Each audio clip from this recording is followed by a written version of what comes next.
Hello friend, जानसू dance में आप सभी का स्वागत है। फ्रेंड, आप सब कैसे हैं? उम्मीद करते हैं आप सब बहुत ही अच्छे होंगे, स्वस्थ और मस्त होंगे, अपने काम में व्यस्त होंगे। और फ्रेंड, आप सब सदैव ही खुश रहिए, स्वस्थ रहिए, मस्त रहिए।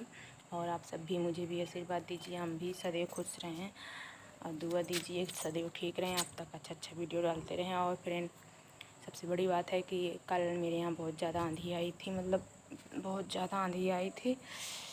तो अभी मैं साफ़ सफाई मतलब कर रही थी, इतना गर्दा हो गया था फ्रेंड, क्या ही बताएं आप सबको, बहुत ज़्यादा गर्दा हो गया था। और फ्रेंड, मैं साफ़ सफाई की और मैं सारा सब कुछ मतलब सब कुछ देखो मैंने धुल दिया है सारा।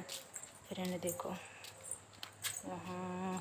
वहाँ तक पूरा है और इधर मैंने धुल दिया है सब कुछ फ्रेंड।